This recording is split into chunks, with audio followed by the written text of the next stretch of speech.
I like we picked the worst week in the world to skip doing this show, because now this week we gotta be like, the Rumble happened, but then Charlotte, and then this, and then fuck, damn it, what are we gonna talk about? Wait, the Rumble happened? I think it was many years ago, Blake Tanner. Many years ago, multiple men entered a ring and a giant vanilla gorilla fucked them all up. Yes, the vanilla gorilla. To be fair, he did start dancing to theme music at one point. That was funny. That was very good. I loved that. His reaction to Keith Lee, that was also great. Oh, yeah, where he just, like, looks at Paul, doesn't care that he's on camera. It's like, who's this motherfucker? It's a big boy. Big boy. The Keith Lee bit was probably one of my favorite bits of the entire Rumble. And I had to watch bits and pieces because my stream was just shitting the bed. It stopped as soon as, like, I was listening to the stream, a countdown, and then all of a sudden, oh, you think you know me? The end! Oh no! Then you turn it back on and Christian's in the ring.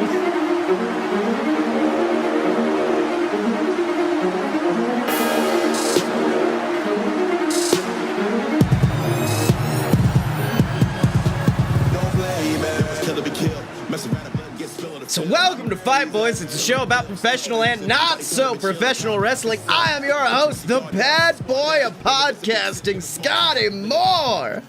I am the plastic man, Blake Tanner, because I got a new oven today and they left some plastic in it when they installed it. So guess what happens when he preheated it? That's a Eugene Merman bit. Well done.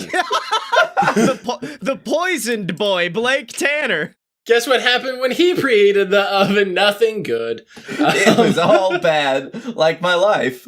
I am in awe of the state of professional wrestling, the Dylan.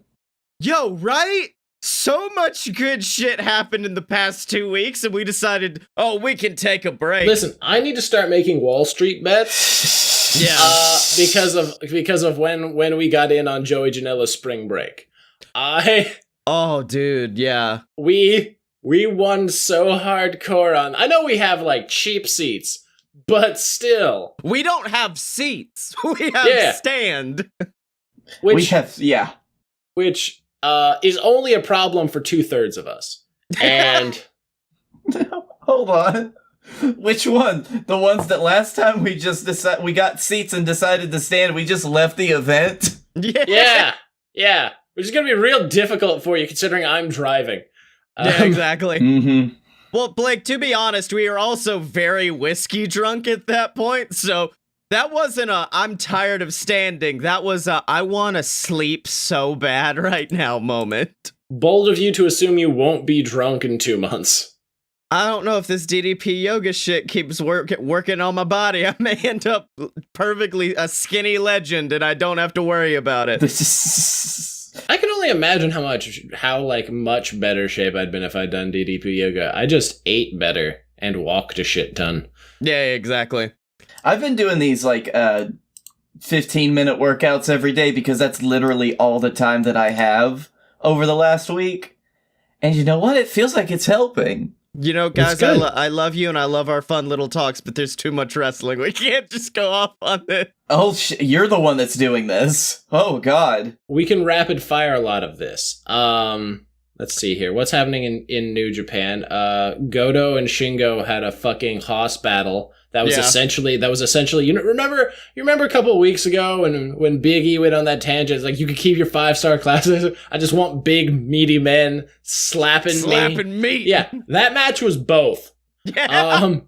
It was just two dudes just beating the shit out of me. The thing is that before that, fucking Ishii and fucking Evil did the same. So it was just two back-to-back Japanese hoss fights. Yeah. Fucking. Also, going back to Janela Springback, where you are, of course, referencing the fact that the greatest promo video ever dropped, where it was making fun of the one they dropped for Bloodsport, where it's Suzuki versus who's he fighting? Dirty Tom Lawler, baby. Oh, fuck yeah! So it's making fun of that. So it's beginning with like this big anime intro, just like you can choose the sword and come with me, or you can go the other way, you go with your mother. And you see the hand reach out for the sword, and then it just does a shitty little thumbs up, and then Orange Cassidy's head pops off as the fucking JoJo theme hits, and I'm like, oh shit, yes! The JoJo theme was the best part about that for me, honestly. Exactly. So there are exactly 2 ways this can go. Yeah. One of them is just straight murder, legitimately. The other is that it starts as murder, and then Orange Cassidy turns on the gas, and we get one of the best professional wrestling matches ever. Oh, yeah, I'm betting on the second without a doubt. My favorite was everyone was like, you're ruining his mystique. You're ruining everything about him. And everyone in the comments was like, you remember, what was I think it was in DDT, he wrestled like some sort of robot, and then DDT, or pile drived it in the middle of a lake, and it exploded. Yeah, in the middle of a river, yes. He also fought Kikutaro at one point in like the early 2000s. Yeah, exactly. The whole bit about Orange Cassidy is that when he turns on the gas, he's one of the best wrestlers. Yeah. Yeah, exactly. Listen, I'm just so excited that I get to yell Kaze ni Nare twice in 2 days. You have no idea. Oh, yeah. All of my dreams are coming true. Most of the Bullet Club's gonna be at Supercard. I get to finish the shirt. Essentially. I mean, I guess I could pay a shitload more money and go have Fale and fucking Yujiro sign it. I'm debating that. That's real sad. Are we doing... I've already forgot. Are we doing Bloodsport? Yeah. Yeah. The 3 we're doing... I got the tickets. We're doing Bloodsport, Joey Janela, and Supercard. Those were the 3... The 3 big ones. Yeah, the 3 big ones. I'm still trying to become friends with Warhorse on Twitter and get a free ticket to WrestleMania. Good luck with that. I mean... It won't happen. I know it won't. You can still try, though. You're owing 1,000 on getting people to be friends with you. Yeah. Hey, no. Mega Ran. Oh yeah, did we invite Mega Ran to go? The man I bribed with a copy of Mortal Kombat 11 for Switch? Still did it, though. Still did it, yeah. You remember to invite him to go smoke cigars and drink with us? I believe I invited him to go to a Bubba Gump's with us, is what I did. Why do you ruin everything? It's tradition. We're at a beach. We take Mega Ran to a Wingstop or a Bubba Gump's. Why didn't you go with the Wingstop? That way we could look at more ass. Come on, man. Priorities. I know you're married, but think about the rest of us. Yeah. I'm not. Also, can I just say, fucking WWE is not... Last couple of years, they've been fucking about on the road to WrestleMania. This year, they're like, no, we've got it. We're actually going to try to nail AEW out of the water. Yeah, it's not... Well, because they got to. It's not it's not really working. They're trying, like the whole Charlotte Rhea thing. That's really interesting.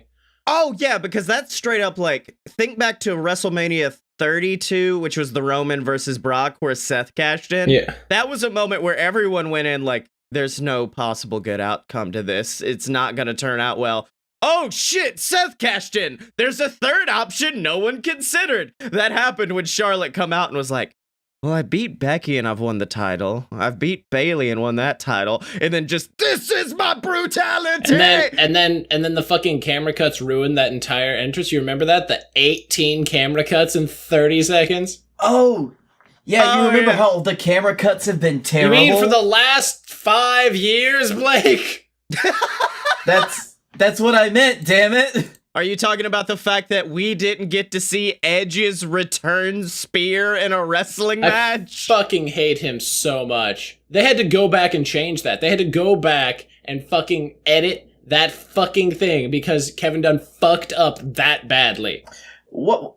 It was the watch along that Woods was on, and like the look on his face when that camera cut happened, he looked so angry and disappointed. Like, why? Why would you do that? Yeah, exactly. Bless. I guess we do need to like do a little bit of Rumble coverage. So that fucking happened. Brock did.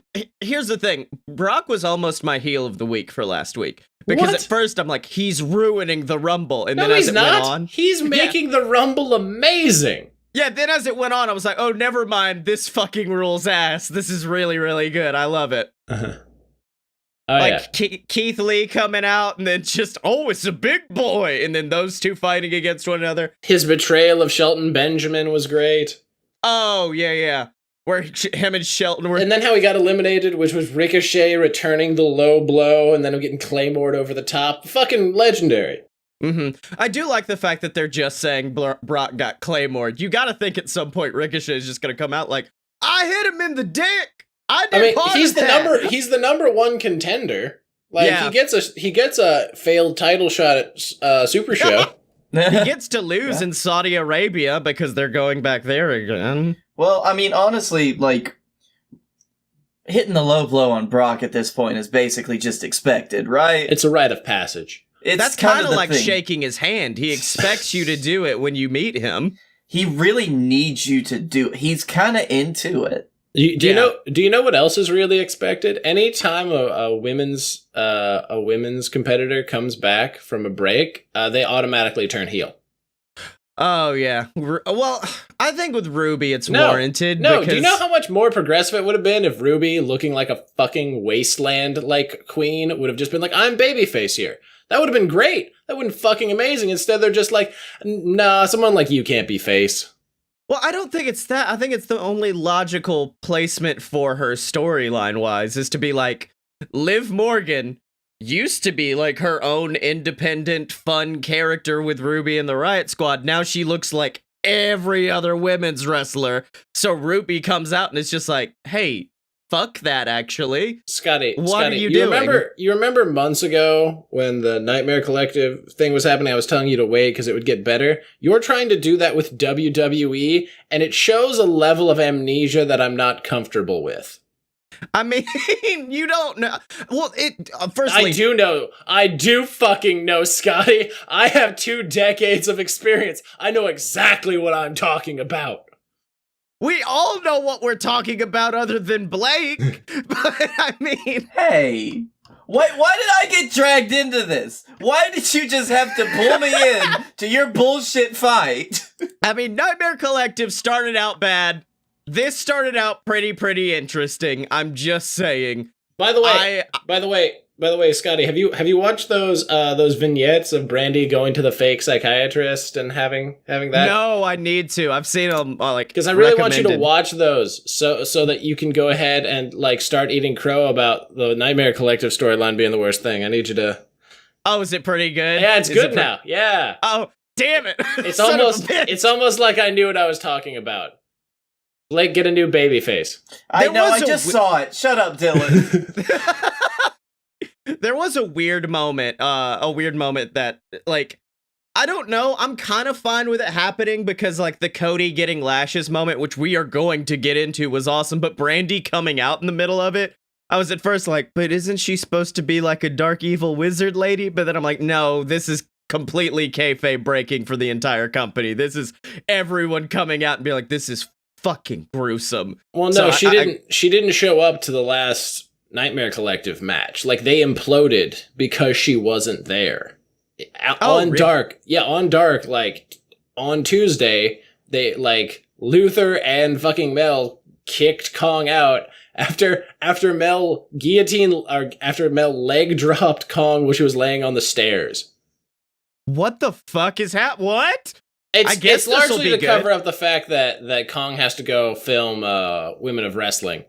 Oh, okay. Or Glow. Okay. Yeah, has to go finish or film Glow.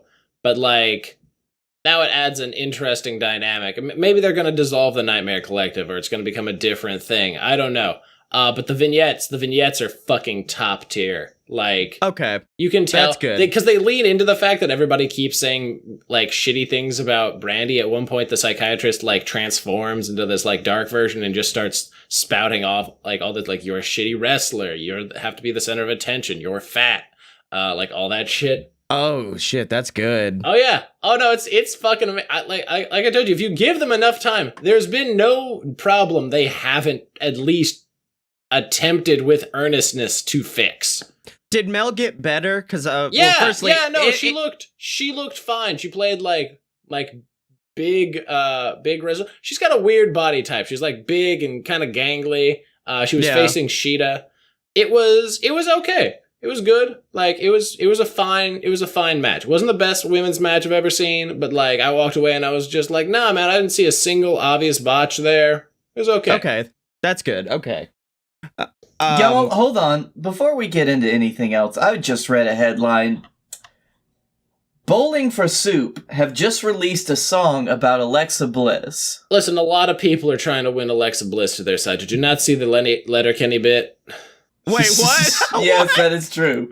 The bit from Letterkenny was tops. Was tops, yeah, because it was like, well, you don't like a little of the professional wrestling? It's like, I could go for a little bit of the wrestling entertainment. A little Mike Mizanin. It's like, yeah, as your favorite wrestler. It's like, I assume yours is whichever one you would think would be the most attractive naked. Alexa Bliss. There it is. Yeah, it's weird. That's very, like, because last night, I don't know why I found Jarrett Reddick, the lead singer of Bowling for Soup, who, by the way, ballooned up. Hope he's happy in life. Yeah, for some reason. Wait, who are you to say that to anyone? I'm getting skinny. I'm doing DDP yoga. How do you know he's not? How do you know he's not, Scotty? Over here judging people. He's gonna beat you for that $1 million that DDP's given. Well, I know he's had like problems with depression in the past. I want to make sure he ate jolly and not ate depression. Are these celebration beers or sad beers? But yeah, I went to his Twitter profile, and then halfway through is a picture of Alexa Bliss with just like a tight shirt on that says "Girl all the bad guys want," and I was like, this is everything me in 8th grade really wanted. This is choice.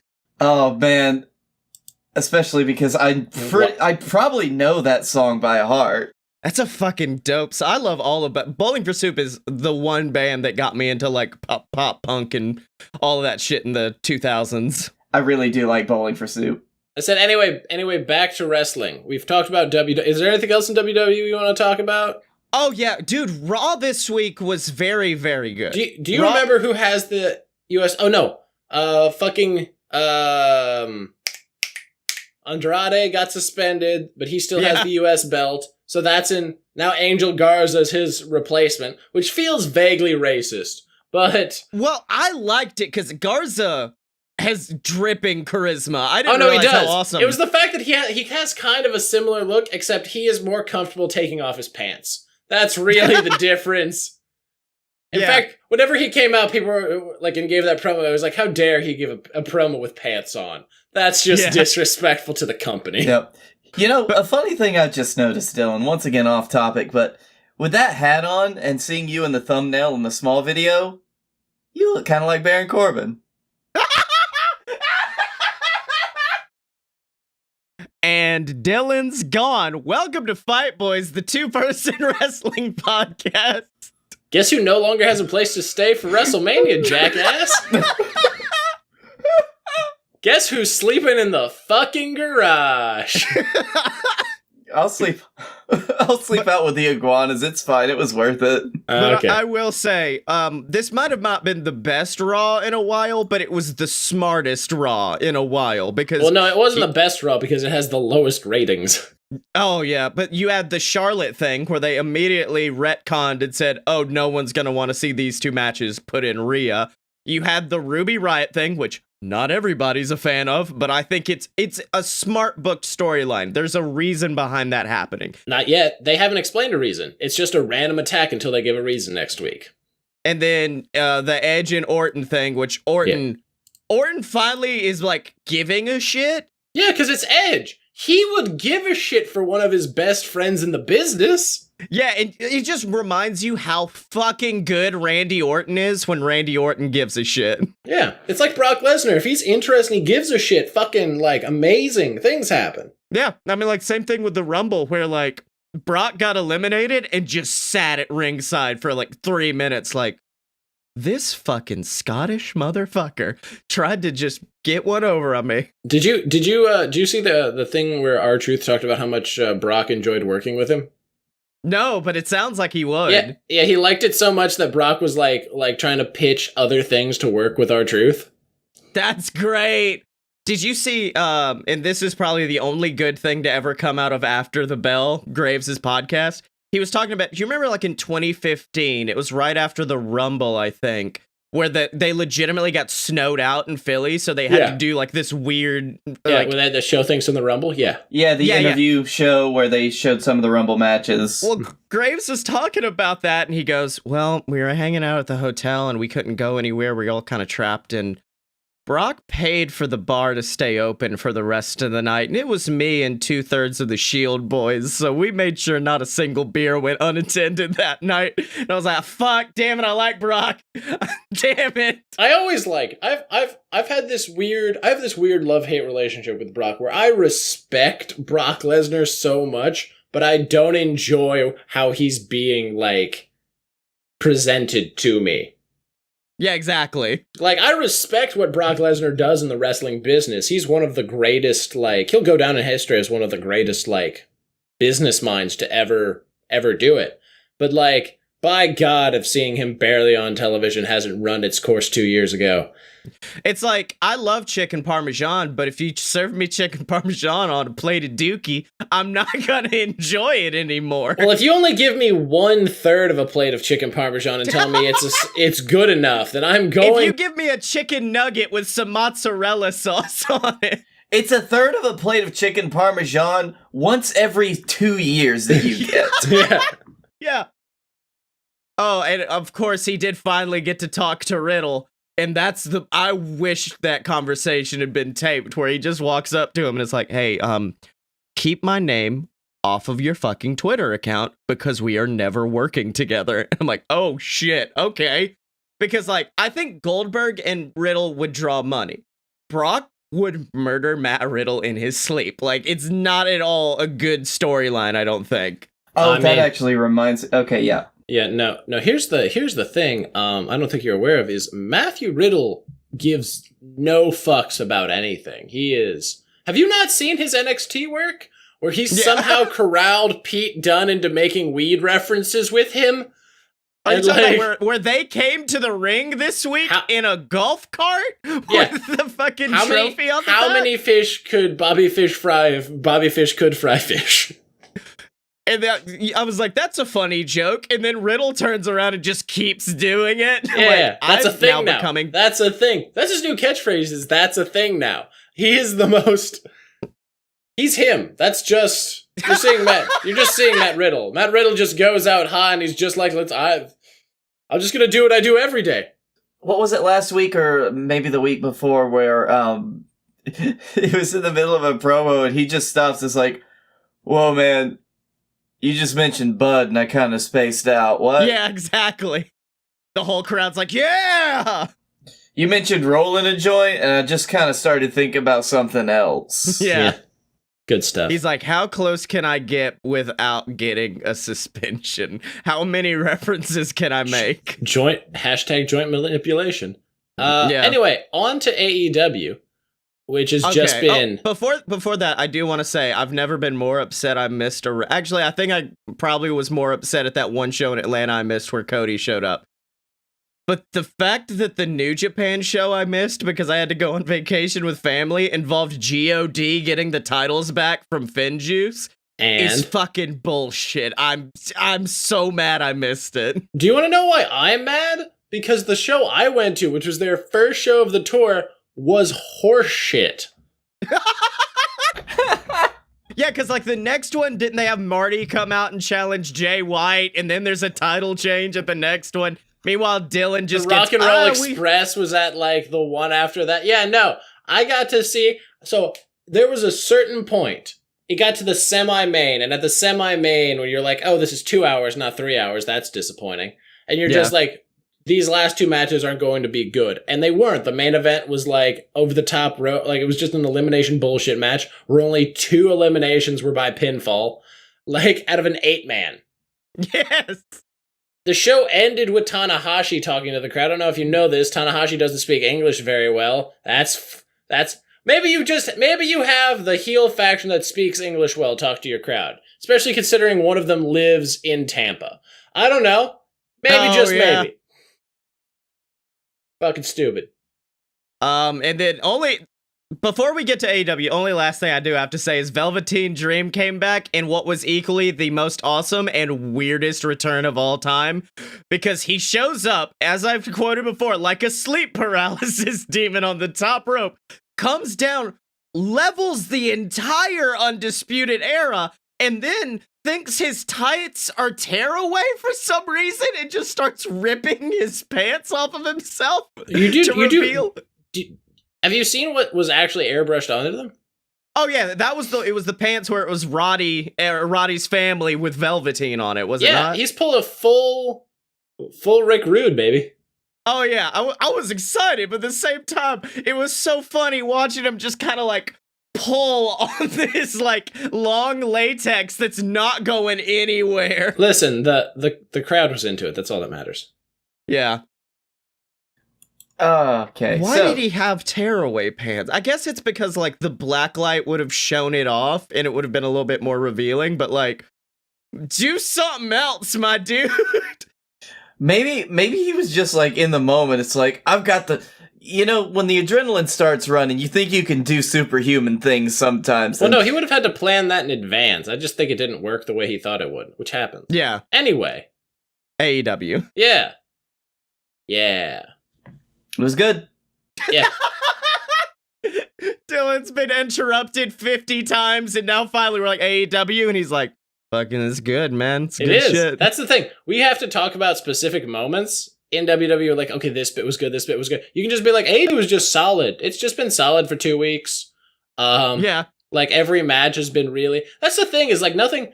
When everything is good, nothing is outstanding except for like very specific moments. Like fucking Moxley blinded Ortiz. Mm-hmm. He's been wrestling like a goddamn Solid Snake villain for the last month. He kept kayfabe. He did that shit in Japan. Yeah, he's kept the eye patch on the entire time. He's wrestling Suzuki tomorrow with it on. I mean, I do like how much AEW is going into like old school shit of like, yeah, we'll just stab someone's eye out. It's okay. It's no big deal. In that last episode, they had an eye being stabbed out, and they had the entire main event segment where someone just got whipped. Oh, we'll talk about that later. We also had Britt Baker beating an Asian woman's teeth out of her face and then shoving her hand into her maw and then just trying to break her. It really ruined the fact that I got to see Yuka Sakazaki again. Yeah. I was really excited. I was like, hell yeah, Yuka's back. Oh no. Immediately like, oh no. She's gonna have to go to a dentist. But wait, there's only one. Oh no! Yeah. So, like, Bitch Baker is a great character because I already hated Britt Baker. Yeah. But now she has go away heat where I was just like, you're being a great heel, but I still don't want to see you. But now it's for different reasons.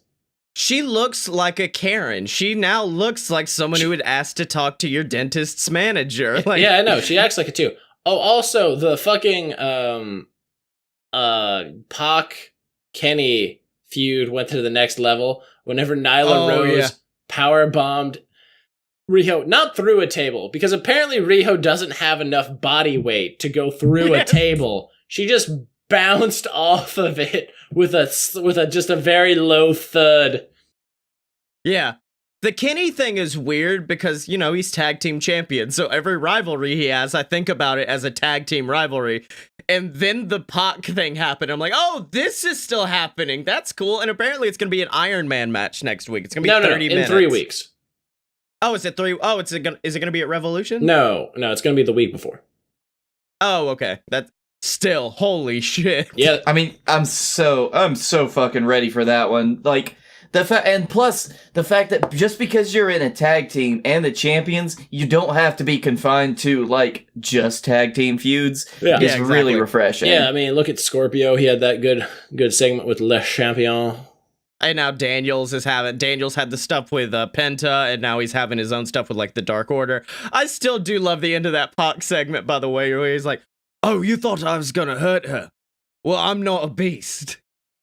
But she is," and then just fucking out of nowhere from behind the curtains, Nyla's like, I'm gonna get you, and then power bombs her. we're gonna go through this table. Oh, you're not gonna go through that table. You're gonna go through this table. Oh, let me try it again. I love it was Nyla gets frustrated and just keeps like using her as a hammer, trying to break the table with her. So Nyla probably wins that. Maybe after that, fucking. Has Statlander been on TV in the last few weeks? I don't remember her. Not on. She might have been on Dark. No. If she was on Dark, I would have been like screaming happily on this show.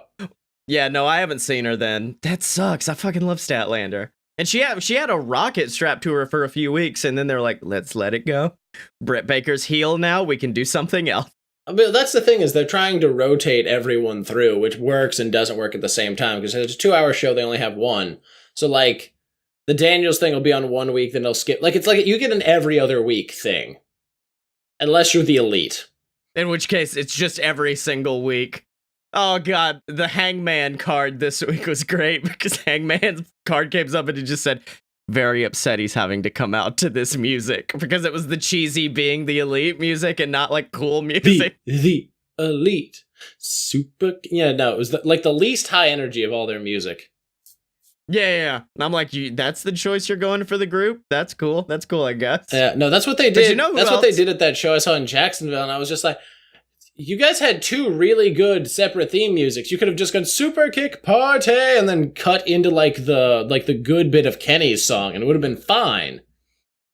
But no, instead you just got to listen to Senior Jackson's like mid-tier music.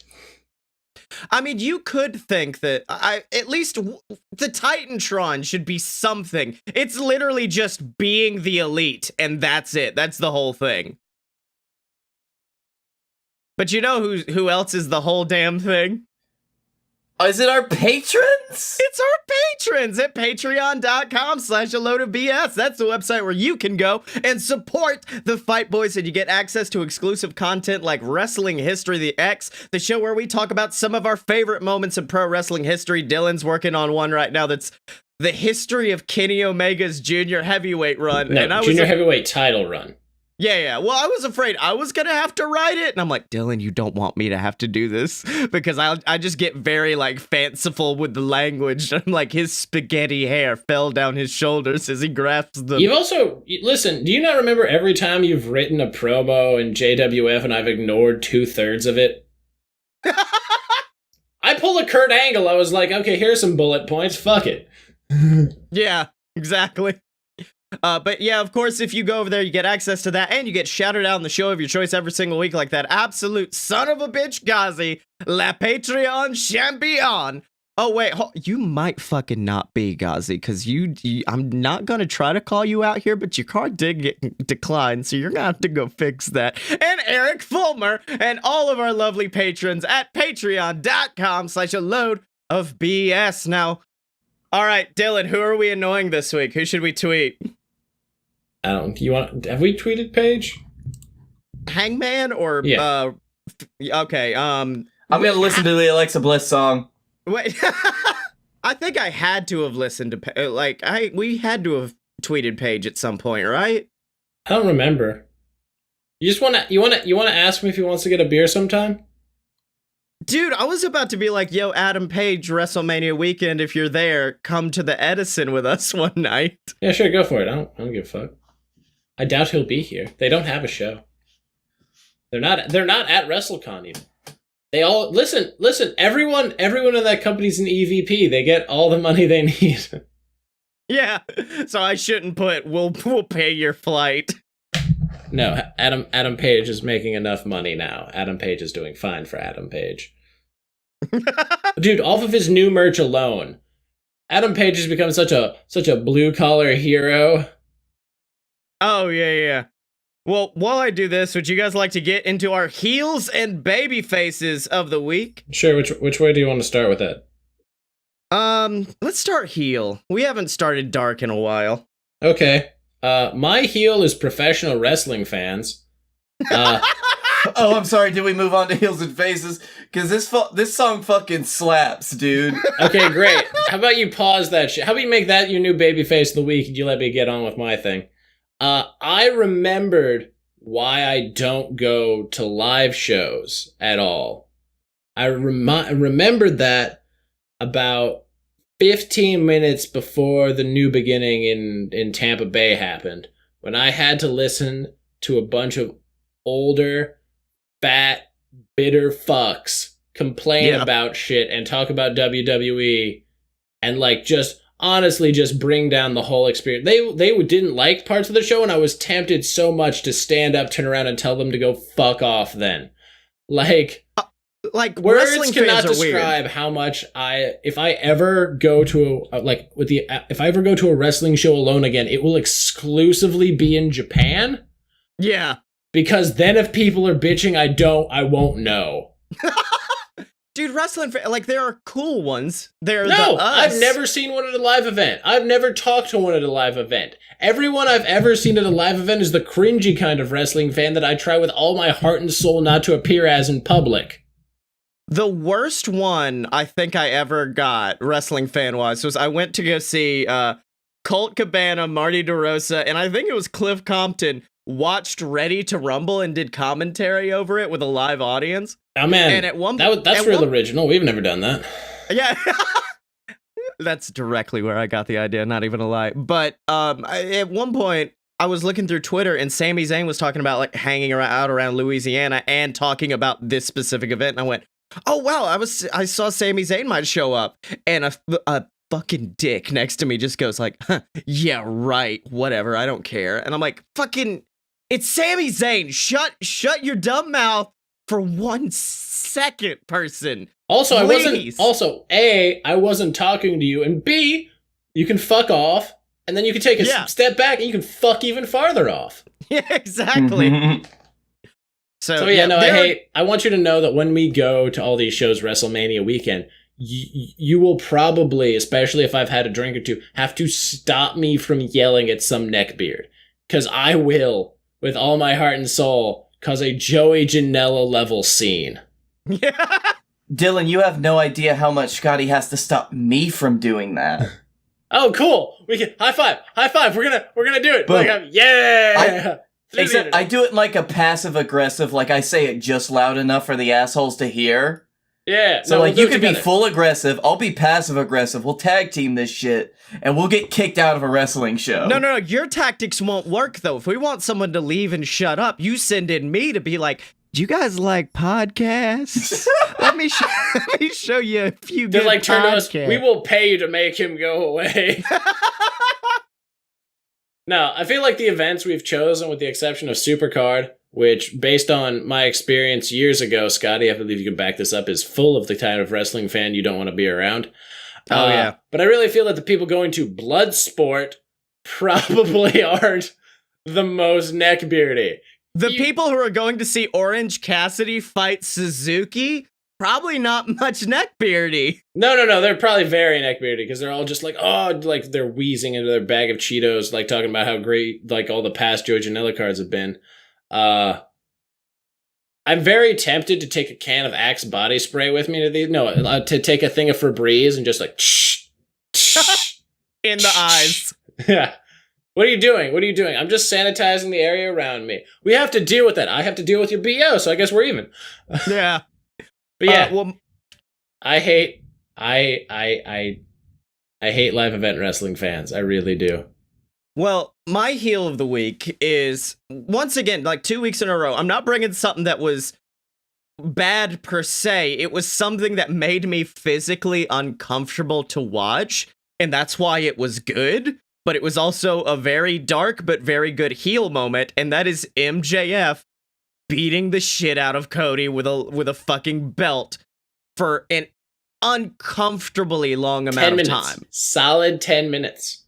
Yeah, exactly. It was hard to watch. Oh, I didn't. I skipped 15 seconds at a time through it. Was not going to do that. Because, like, Cody is so good at riding that line between being too over the top or, like, being not enough reaction. He had it perfect the whole time of being in such pain. Do you know the best way to sell an injury? It's for it to fucking hurt. Yeah.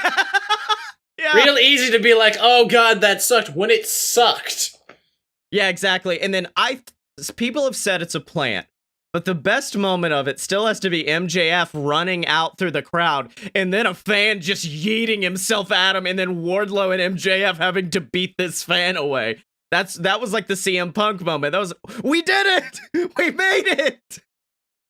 Oh, man.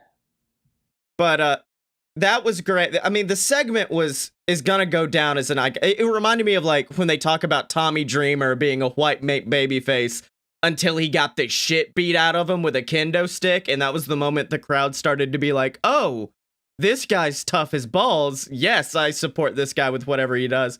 I will say I almost cried at the moment where Brandy came out and grabbed the hands, because I had a brief moment of like, wait, isn't she supposed to be crazy? And then she grabs the hands and it's just like, it's okay, baby. I love you so much. You can get through this. And you could hear it like just quietly on the camera, but you could tell it's supposed to be just between them. And I was just sitting back like, oh, fuck y'all. Fuck y'all. You're not allowed to give me this kind of emotion at a wrestling show.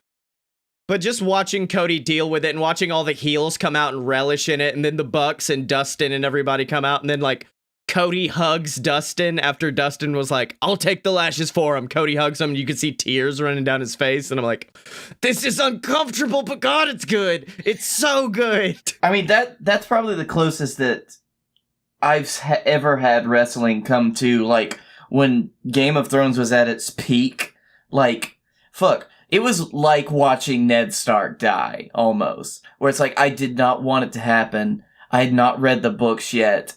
And I was like, this cannot happen. This cannot keep going on. They're not really gonna do this. Oh my God, they are. Yeah, it's literally a moment of like, someone on my Twitter was just like, well, I trust them. They'll probably have something up their sleeves to make this entertaining.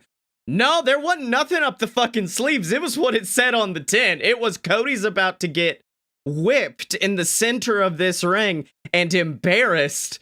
And that's exactly what they did. And it made everyone emotional. And then afterwards, he posts like the picture on Instagram of just like his back bloodied and beaten. And I'm like, ah, fuck. Okay. This is a good way to keep this rivalry going. Cause like MJF has always been almost like a silly heel of like, I'm just gonna come out, talk shit about you guys and make a lot of good jokes.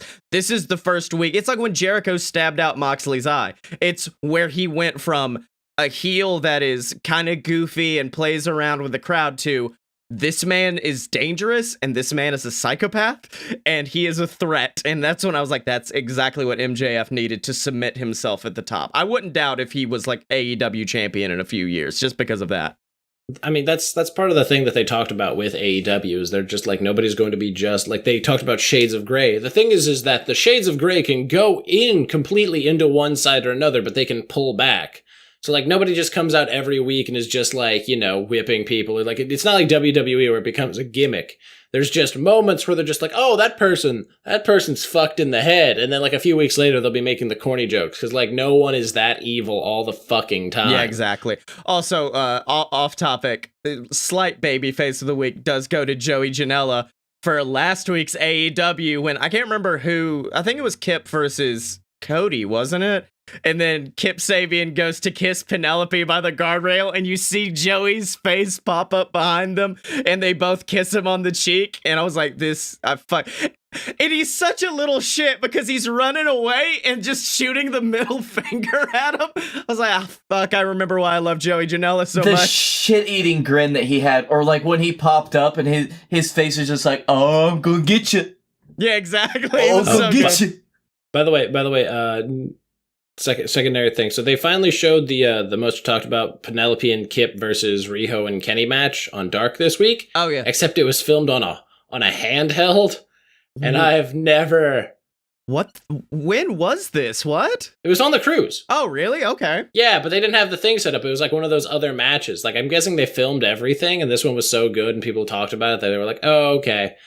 But like it was a really good intergender match. But like it was on handheld, and I was just like, oh man, I had to like take time in between to be like hype myself to be like, okay, let's watch this. Anyway, on to baby faces. What? Hold on, Blake has to talk about his heel.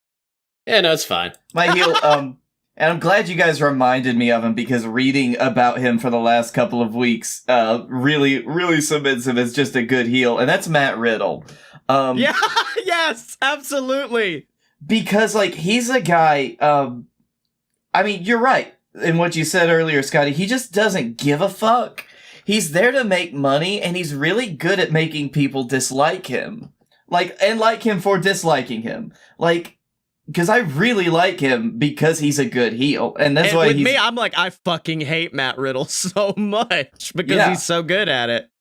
But he's just such an asshole. His Twitter game is on point. Like, if you, he gets fucking noticed and he just wants a good paycheck. So, strangely enough, he is more like Brock in some ways than anyone would care to admit. Most of the MMA guys are like that. Like, that's straight up what I found.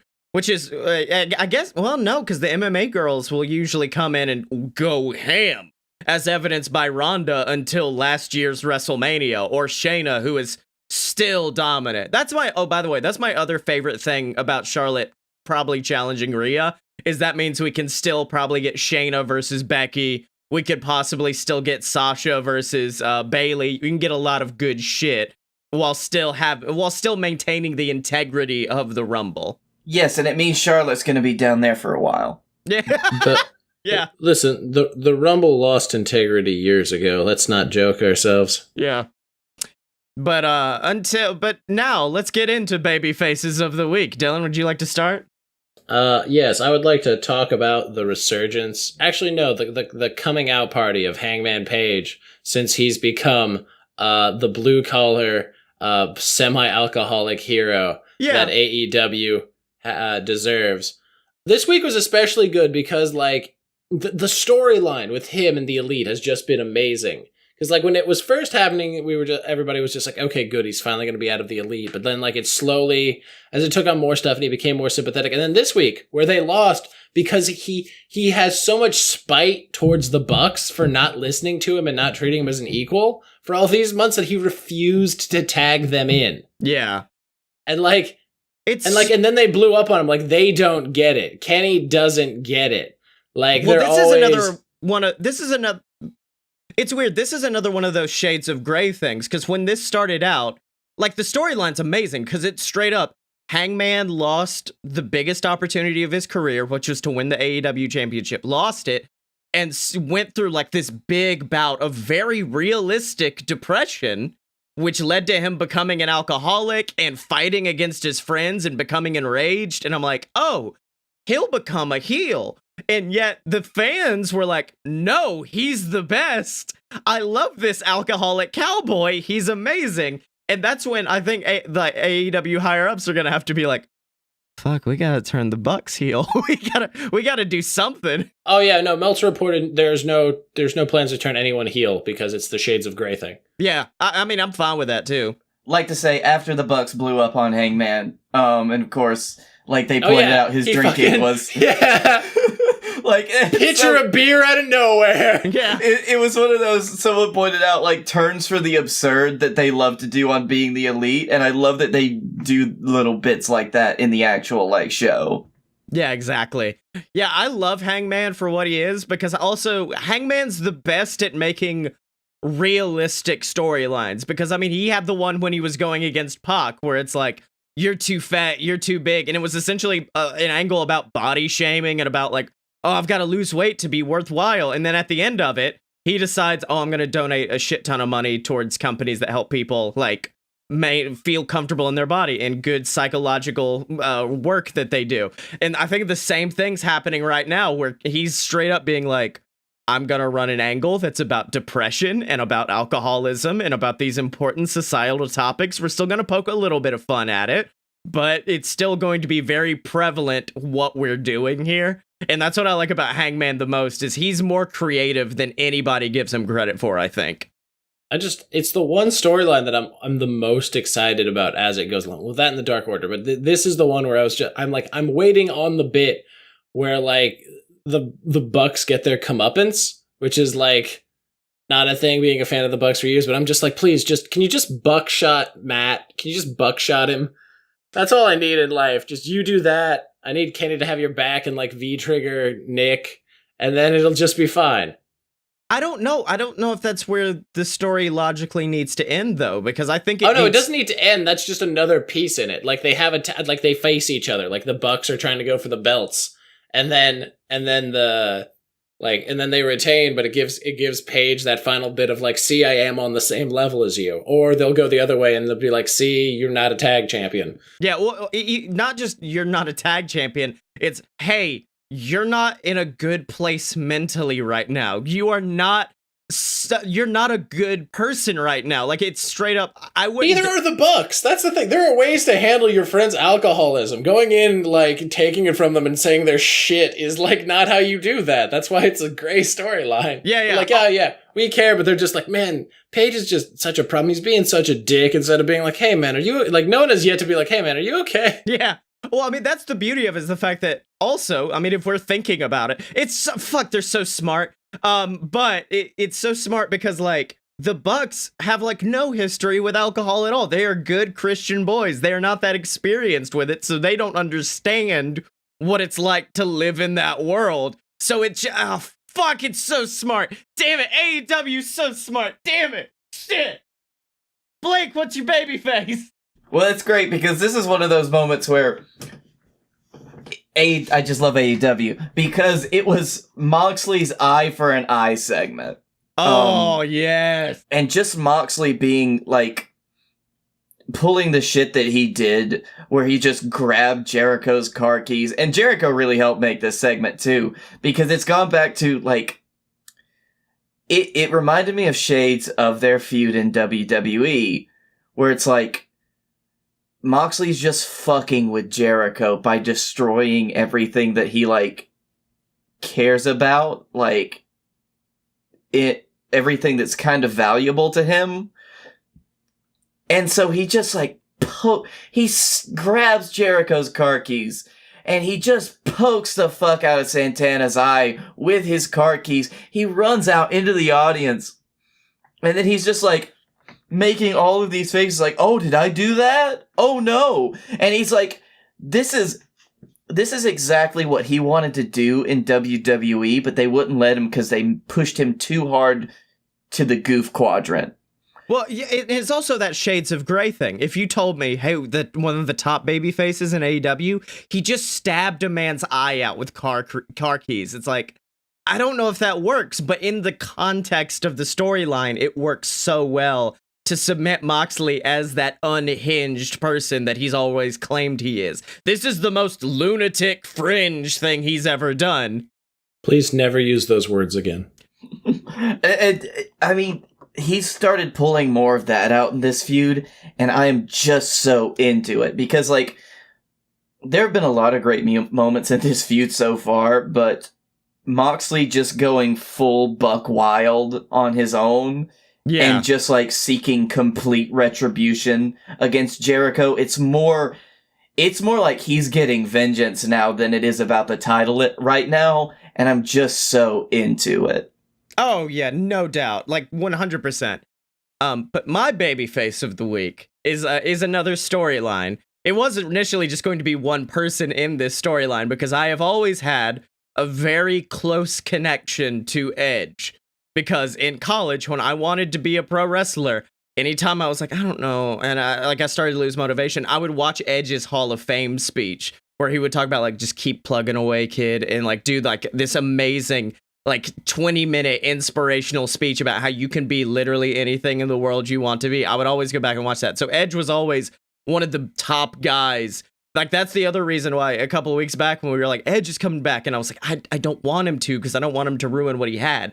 He's not. He's 100% not. Like, the minute he came out at the Rumble, like, this quiet, childlike smile grew on my face of like, oh, fuck, he is back. And then he walks through the smoke, and you just see the emotion pour off of his face. I was like, cool, guess I'm crying tonight. That's cool. That's just what I'm doing. I'm amazed that he was able to hold back tears, because you saw he's so fucking close. Like wide-eyed. Yeah. Oh, yeah. Then he realized he had to go in and do his shit, and he was right back. Oh, yeah, he was just like, I'm gonna take this one moment and then I'm about to fucking spear the shit out of Dolph Ziggler. I'm gonna have my moment, and then I'm going to kill this Fox News reporter, Dolph Ziggler. But that was great. And then the following night began what is my babyface of the week, which is the Randy Orton Edge angle. Because, firstly, holy shit, Randy is on another level right now with this angle. Also, by the way, as someone who's learned stage combat, that was the most brutal thing to do in the safest way possible. Because the concerto is not a hard move to take. It's you lay there, and then they literally just hit the tip of the chair on the mat in front of your head, but you're blocked on all angles, so it looks like you're just getting your head crushed in. And the whole part of it was so perfect because you could see Randy come out, and Randy himself is emotional of like, yeah, if there was anybody I ever needed about anything in the business from, I would always go to you. And you mean so much to me. And what if Rated RKO got back together? And in that moment, I honestly think in Randy's head, he was not planning to do the RKO. I think he was of two minds of like, I could either just try to end it or I could join him right now. So it literally both of those storylines could have happened, and then just RKOs him, and you could see the look of remorse the entire time. And honestly, it's one of those storylines where this is going to be all subtext, but my interpretation of it right now is straight up, Randy loves Edge like a brother. He respects him more than anybody else in the business, and Randy is terrified that Edge is about to kill himself in the wrestling ring. And so in Randy's psychopathic, dementic mind, he goes, I need to take him out before someone does something worse to him. And so that's why he's doing everything he's doing to Edge, as evidenced by like this week where he comes out and tries to cut a promo, and the whole time it's like, hey guys, I just need to, and the crowd's just booing the shit out of him. And then he moves on to something else, and then he's like, look, no, you don't boo. And then he just finally like looks up and literally looks like he's about to cry and goes, I can't do this, and leaves the ring. And I was like, would you like to hear my alternate crazy person theory? Yeah, go ahead. Yeah. So the fact that, so you remember how years ago he had that alternate, like he had that former thing where he was the legend killer?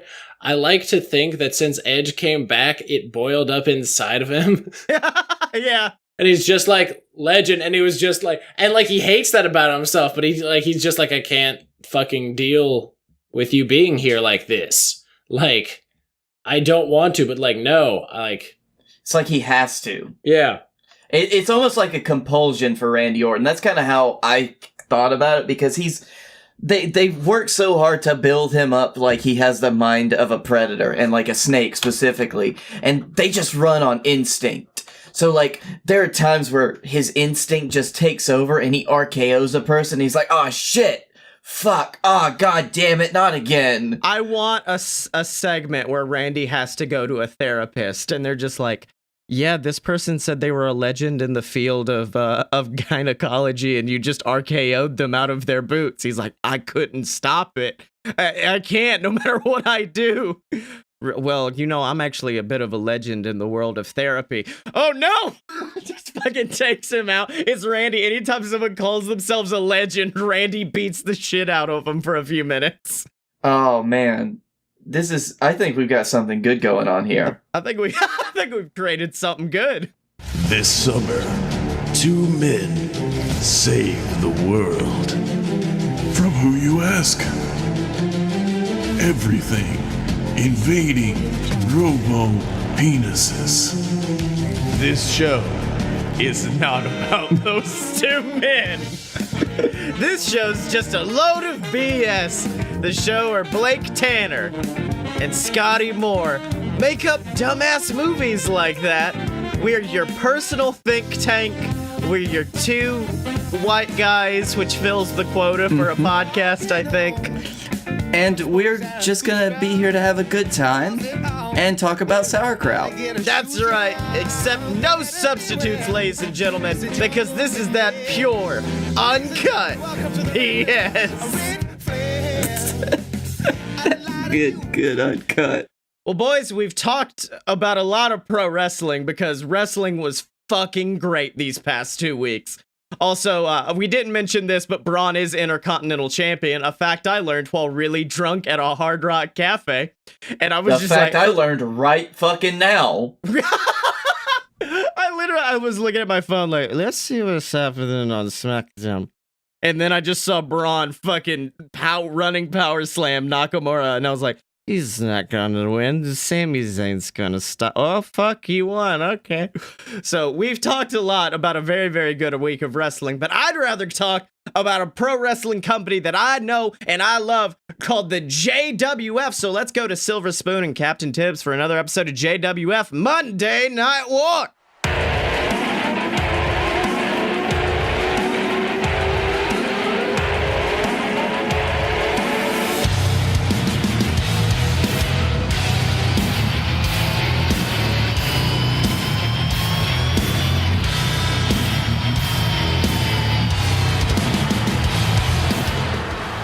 Welcome, ladies and gentlemen, to JWF Monday Night War, and we are on the heels of one of the greatest Regal Rumbles we've ever seen in our entire lives, Tibbs. We saw the Wild-Eyed Southern Boys capture the JWF Tag Team Championships from the VWO. We saw Momoa Curry defeat Blake Tanner in what was an absolutely amazing match.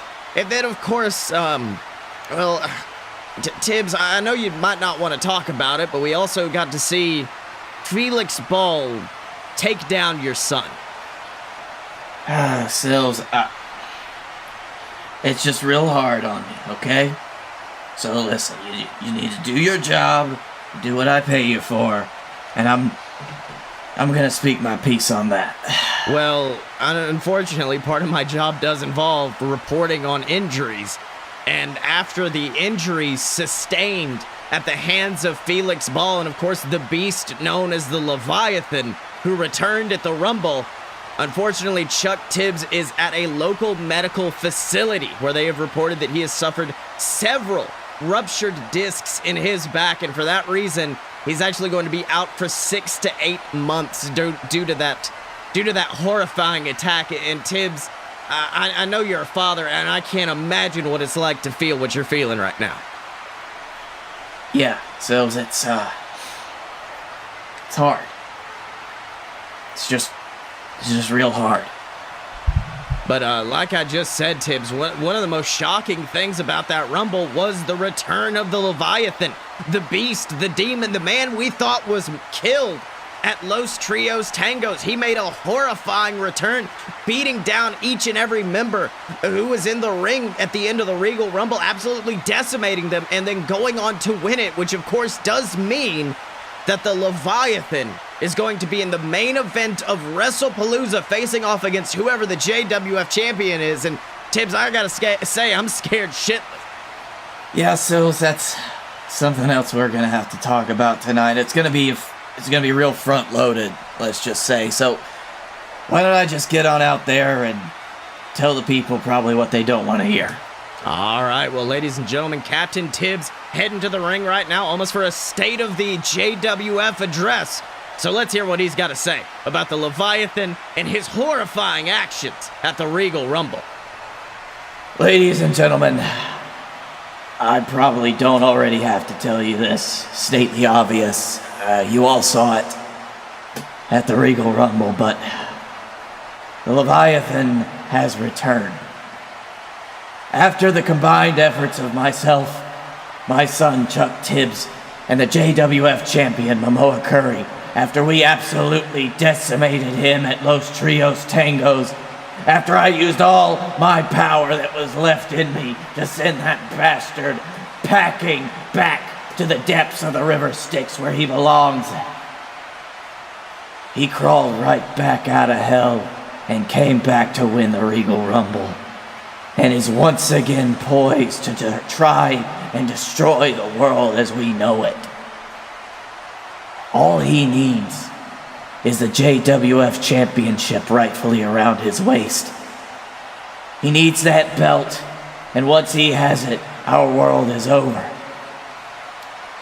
Which is why I have to make sure that the man that heads into Wrestlepalooza with that title is the most battle-tested and ready to deal with everything that demon from the depths has prepared. Which is why I am going to need to push all of them over their limits in the Expiration Chamber. The deadliest match in JWF history, where 6 men are locked inside a hellish structure with one goal and one goal only: to fight for their lives and secure the victory and win the JWF Championship.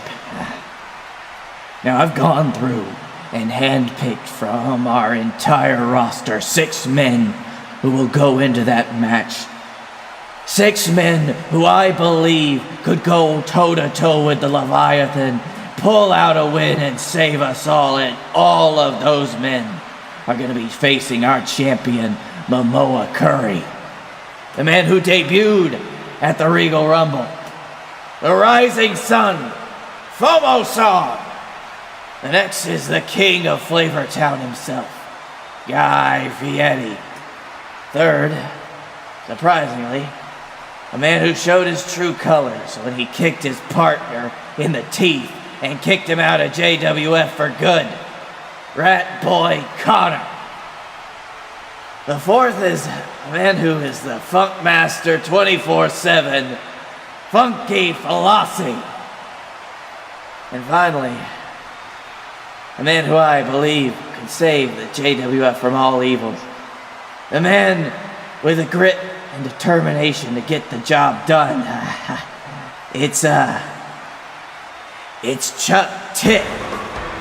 Oh, ladies and gentlemen, it's the music of Felix Ball. Felix Ball, the man who veritably destroyed Chuck Tibbs at Regal Rumble, the man who's responsible for Chuck Tibbs laying up in a hospital right now. He's coming down to the ring, and let me tell you something, he has got a malicious smile on his face.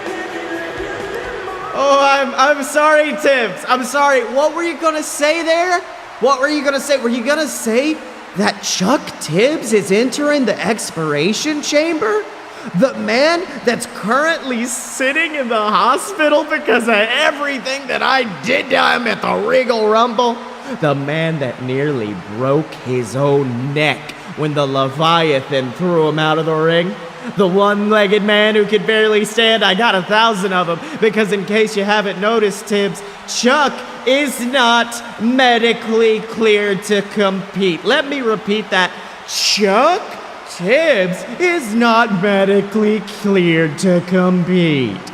Chuck Tibbs won't be able to step foot in this ring and do what he loves for a very long time, Tibbs, and that's thanks to you. That's thanks to your stubbornness. That's thanks to your ego forcing you to slowly forget what it means to be humble and to simply give someone what they want. But you know something? How about this, Tibbsy? How about this? I'll do you a favor. I'll enter the Expiration Chamber for you. I'll win the JWF Championship, and I'll go on to Wrestlepalooza to show you how easily the Leviathan can be destroyed by a real damn wrestler. What you say, Tibbsy? What do you think? Well, I say you can go fuck yourself, you son of a bitch! You hurt my boy. You nearly killed my son in that ring, and you have the gall to come out here and ask me for a shot at the championship, you... All right. You want to step in the ring with 5 of the most impressive superstars in the company? In this extremely deadly structure, you want to step in the ring with 5 of the most impressive superstars in the company, in the most hellacious structure that the inner machinations of my mind has ever devised? You want to step in that match that's ended superstars' careers? You know what, Felix? That's not such a bad idea after all. But if you want to get there, you're going to have to go through another one of the most impressive wrestlers on our roster. A man who I would have to say has become completely unhinged and uninhibited. A man who would do anything I mean anything to get the JWF Championship back at this point. Oh, you've given me something good here, Felix. You want to know who that man is? It's Blake Tanner! Next week, Blake Tanner versus Felix Ball, and the winner enters the Expiration Chamber. Oh my God, ladies and gentlemen, amazing declaration from Captain Tibbs here. Next week, we're going to find out who the sixth man is going to be entering the Expiration Chamber match. Who's going to be joining Momoa Curry, Funky Flossie, Guy Fieri, Felix, Flomo-san. So many greats are in this match. And next week, it's either going to be Blake Tanner or Felix Ball joining them. And Tibbs, welcome back to the booth. And I got to say, Blake Tanner, and we've seen him in recent weeks, he has become crazed, and I gotta think he's got one hell of a chance at heading to the Expiration Chamber match next week. Oh, so do I, Sills, but I'll tell you, there's nothing better than Felix Ball coming out and asking for exactly what he wants, and especially when old Captain Tibbs can give it to him. That's right, Tibbs, and I mean, let's not forget, Blake Tanner had one hell of a showing at the Regal Rumble, going one-on-one with the champion himself, Momoa Curry. And let me tell you something, Tibbs, there were numerous times during that match where I thought Blake Tanner was going to put an end to Momoa Curry's reign, where I thought Blake Tanner was going to win back that title that he held for almost an entire year just a few years ago. That's right, Sills, and ever since then, it's been a slow descent into madness with him trying to get it back. He's at the point where he's more like a feral animal, Sills, and you know what the best thing you can do against a big Canadian jackass is? You set the wolves on him, and Blake Tanner's our wolf. That's right, Tibbs, but of course, let's not forget, Momoa Curry did end up getting the advantage. He came out the better man and won that match. But I think the biggest story of it came afterwards. When Scottye Moore, Blake Tanner's partner in the Dynasty, came out to the ring, he had the cash in the bag briefcase. He was getting ready to cash in on Momoa Curry and possibly win the JWF Championship. But before he could, Blake actually pulled him out of the ring, decked him in the jaw, left him laying. And Tibbs, I don't know what's going on inside the Dynasty right now. I'm not entirely sure, Sills, but can we really say that any of us were surprised by the move of Scottye Moore that night, trying to cash in on the champion, trying to take what was his after a grueling match, even though it is in his complete contractual right to do so? That's right, Tibbs. Oh, wait, I'm actually getting a report right now. There's sounds of some scuffling, a disagreement going on inside the Dynasty's locker room. So why don't we go backstage right now and hear what's going on between Blake Tanner, Scottye Moore, and the Dilly. Let's have a listen. Look, I'm fucking sorry, alright? I don't know what else you need me to tell you, okay? I got caught up in the moment, I saw you coming for the spotlight, and I just... Wait, hold on. Stealing your spotlight? Blake, come on, man. You know I'm not trying to steal anything. All I did at the Regal Rumble was come out there to accomplish the Dynasty's goal. And that goal is to have the JWF Championship around all of our collective waists. Oh, of course, yes, yeah. And I'm honestly supposed to believe that. Look, you can feed that shit to everybody else, but it's not gonna work on me.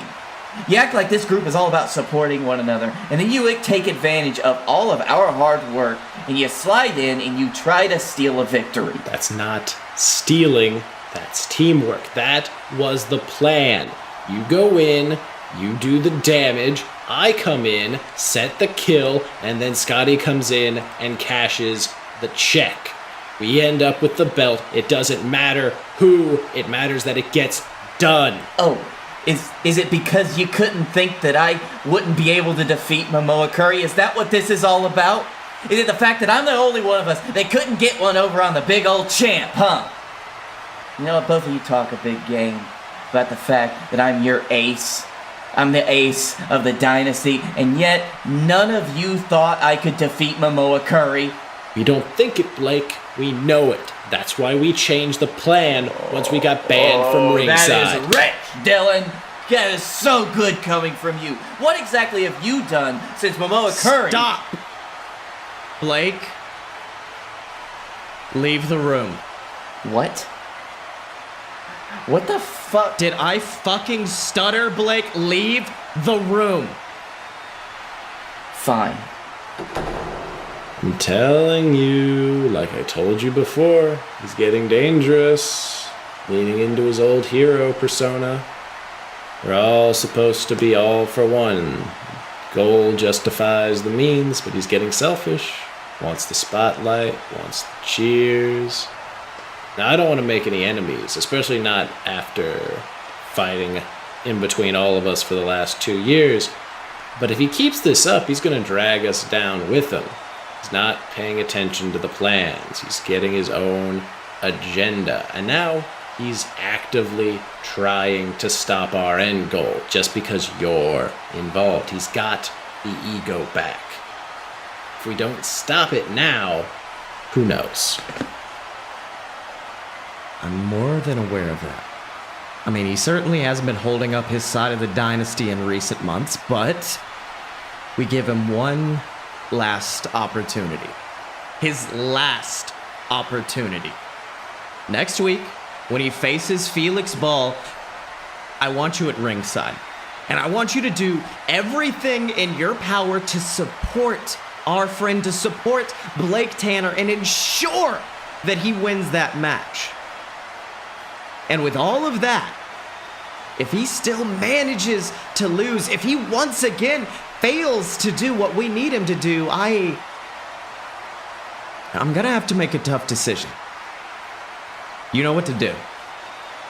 You got it.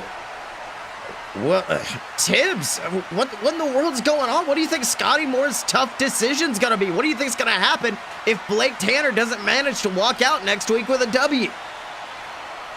Well, Sills, you know how I mentioned that Blake Tanner was kind of like a feral animal at this point? Yeah. Well, there's really only one thing that you can do if they get out of control for too long.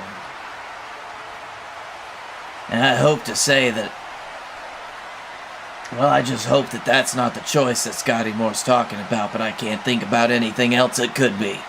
That's right, Tibbs. So who knows? Good luck to Blake Tanner next week in his match against Felix Ball to determine who's going to be going on to enter the Expiration Chamber match. But of course, Tibbs, I want to go back to the Regal Rumble. I mean, Blake Tanner, Scottye Moore, we know they have been some amazing JWF tag team champions in the past. Blake Tanner, the only man to ever simultaneously hold the Captain's Championship, which of course is now held by Felix Ball, and hold the tag championships at the exact same time. The BS have been amazing. But of course, when I think about tag championships, I mean, I always think about the VWO. They've almost become synonymous with those titles. But of course, those titles were ripped away from them in a Texas street fight at the Regal Rumble as they took on the Wild-Eyed Southern Boys, a team who's only just a few months old, Tibbs, but managed to get one over on them.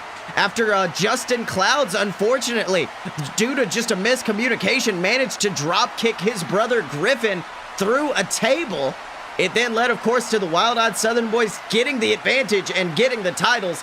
And, I mean, Tibbs, it was a disappointing moment, to say the least.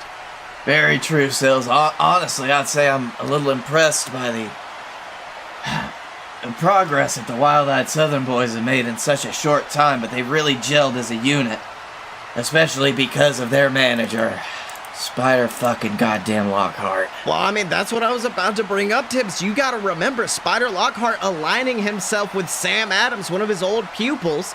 I mean, that really took him to a different level. They attacked the VWO at the Tibby Awards last year, taking away their opportunity to claim the VWO's award for Tag Team of the Year. It was a prestigious moment, but I think attacking them beforehand was just the mind games that the Wild-Eyed Southern Boys needed to play to get under the skin of the VWO and to win those championships. That's right, Sills. He may not seem it most of the time, but Spider Lockhart's got such a good eye for the business. He understands what he needs to do to bring any wrestler up to the next level. That's right, Tibbs. And Spider Lockhart and our new tag champs, the Wild-Eyed Southern Boys, are actually in our ring right now. Brought a bottle of whiskey, a few glasses, and they say they're holding a Texas toast to their victory in winning the JWF Tag Team Championship. So why don't we go down to the ring and hear what they've got to say for this Texas toast. Ladies and gentlemen, I'd like to welcome you tonight to the celebratory toast of the brand new JWF Tag Team Champions, buddy, the Wild-Eyed Southern Boys. Now look, I know y'all just want to dig into this bit of little old pappy that Spider dug up from the cellar. But before that, old Spider just wants to tell you how proud I am of you. Sam, when you came to the JWF, I saw a spark in you. I saw a fire in your ass that I ain't seen in any of these other damn superstars in the back. And I knew you deserved nothing but the best. So we made sure to get you exactly what you deserve, Sammy boy, and that's championship around your waist, buddy! Why, thank you, Spider. Let me tell you something. That means a lot, and I gotta say, I wouldn't be able to do it without the tutelage and care of my mentor, Spider the Longhorn Lockhart. But you know what? Why are we getting in all this sympathetic stuff? Why don't we just dig into this whiskey and have us a real damn good Southern boy time as we make a toast to the two finest damn men alive, the two best damn men in the JWF, and the two men that showed the VWO that the South will rise again. Yay! All right, boys, let's start out 2020 right, brother. Well, Tibbs, there it is, popping open that bottle of Pappy, sipping that whiskey. They look celebratory, they look happy, but wait a minute. It's the music of the VWO, Griffin Clouds, Justin Clouds, the men that were just defeated for those titles coming out to the ring. And Tibbs, let me tell you, they do not look happy at all. Not at all, Sills. It looks like they're coming to make a statement. All right, well, let's hear what they got to say. Oh, I'm sorry, guys. Are we interrupting something? Because it seems to me that you two are, how would you say it down where you're from? Counting your chickens before they hatch. Yeah, right? Because the VWO, we still have a rematch clause. And I can tell you for a damn fact that when we get that rematch, those titles are coming right back home where they belong, buddy. Right around the waist of the true best tag team in the company, the VWO. So for tonight, you can drink your whiskey, sing your songs, and celebrate. Because you won't be celebrating for long. Oh my God, Tibbs, from out of nowhere, it's the Hammer Man, the Masked Man, the third member of the VWO, the former Travis Clouds, absolutely beating down Houston Longhorn in the corner. The Wild-Eyed Southern Boys looking shocked as all hell, but no, Sam Adams grabbing the Hammer Man from behind and just leading a beat down on him. This is horrifying, Tibbs. Now, Hammer Man, you're exactly what I need tonight. Keep it up. Oh, but wait a minute. Now the VWO coming down, trying to increase their odds, trying to fix that numbers game. But oh my God! Oh my God! Spider Lockhart with that bottle of Pappy just smashing it over the head of the Hammerman. Shards of broken glass falling all over the body of the Masked Man. This is horrifying, Tibbs.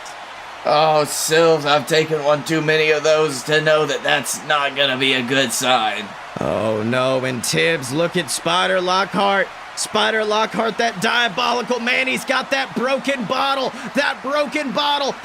liquor still pouring off the glass, holding it against the neck of the Hammerman. He's holding the Hammerman hostage, Tibbs. This is horrifying. I can't believe this. Oh, I'm sorry, boys. Turns out we ain't like the other teams you faced before, are we? No, see, we ain't just prepared to sit down like lapdogs and let you try and steal away our titles that we rightfully earned. I mean, that just ain't Christian. I mean, what was it that you've been preaching ever since getting those titles, Griff? What was it that you'd say? You said you'd face everyone and anyone in the back. That you wanted to elevate the best tag teams we had and put them on a pedestal, right? Well, guess what, son? The best tag team is right here in this ring. And it looks to me like your asses are all getting chapped because you're realizing the best tag team in this company ain't you. But hey, look here, if you want an opportunity, we're more than willing to give you one, alright? But we don't want to prove we're better than you two. We want to prove we're better than all three of you little vape boys. So how about this?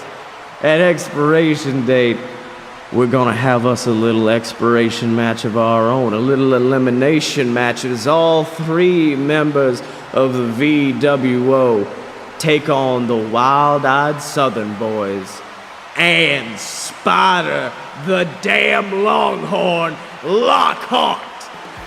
Oh my God, Tibbs, what in the world? It looks like we have now got another match made for the expiration date pay-per-view, because we're gonna see an elimination match as the VWO take on the Wild-Eyed Southern Boys and Spider Lockhart coming out of retirement. I mean, he just retired last year. What the hell? He literally just retired, Sills. Why can't anybody stay retired? I don't know, but you can see Spider unceremoniously just kicking the Hammerman out of the ring, throwing those bits of broken glass at him. And Tibbs, I'll be honest, the VWO, they actually look a little bit scared. They look a little bit intimidated. I mean, maybe Sam Adams was right. Maybe the VWO thought that they were the best tag team, and that they're almost shocked to see that there's someone who could stand up to them. I don't know, Sills. This is the first time that anybody has posed quite the challenge to the VWO, and honestly, with Spider Lockhart back and then Sills, you can see how these guys have just become on another level completely. Without him, he is the linchpin that has helped elevate them to the top. That's right. I mean, absolutely horrifying actions from Spider Lockhart, holding that broken bottle to the neck of the Hammerman, almost about to kill him. But you got to think that's got to come from the history of bar brawling that Spider Lockhart's been in, that he's passed on to Sam Adams and Houston Longhorn. I mean, this team, they don't fight pretty. They fight to win, Tibbs.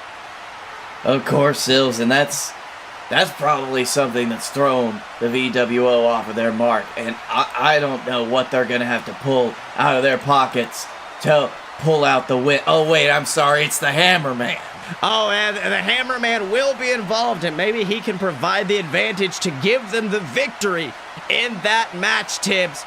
But of course, before we can get to expiration date, we've still got a lot of episodes of JWF Monday Night War to go, including next week's episode, where of course in the main event we are going to see Blake Tanner take on Felix Ball, and the winner will be entered into the Expiration Chamber match. And Tibbs, let me tell you something, I think it's going to be an absolutely amazing match when those two go to battle. Oh, I can't wait to see it, Sills. And of course, ladies and gentlemen, as always, in order to see that, we will see you next time on JWF Monday Night War.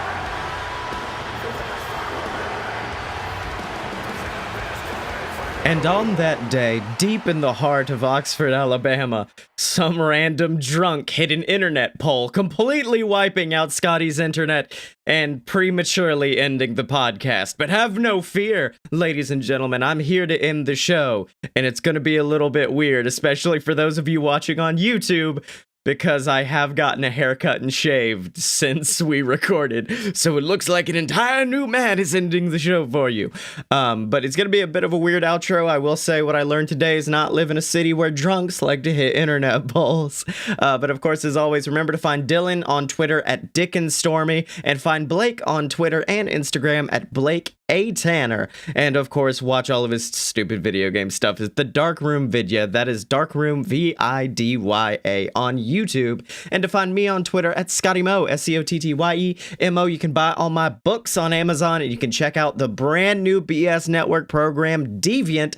It is an absolutely epic space pirate opera. I love it to death. I may have snuck Kenny Omega's theme song into one of the episodes, but I won't say which one, so you have to figure it out on your own. And you can check that out and all the other BS Network programs online at aloadofpurebs.com, ladies and gentlemen. And as always, big thanks to Megaran for letting us use Fighters as our theme song. Megaran is the absolute best. You guys need to check out his stuff. Buy it. Don't stream it. Buy it. Give the man money. He's earned it. And speaking of giving people money, we'd love if you'd like to support us monetarily, whether that be on patreon.com/aloadofbs like we talked earlier, or by picking up some merchandise for the Fight Boys, or for your favorite JWF wrestlers online at merch.aloadofpurebs.com. But if you can't support monetarily, we understand. Just leave us a review on iTunes, Spotify, wherever you're checking out the Fight Boys, just to help shoot us up the ranks, ladies and gentlemen. So make sure to do that and tell a friend to check out the Fight Boys podcast. And as always, you can find us at aloadofpurebs.com. Step up to the merch table at merch.aloadofpurebs.com. Find us on Facebook, donate to the Patreon, subscribe on YouTube,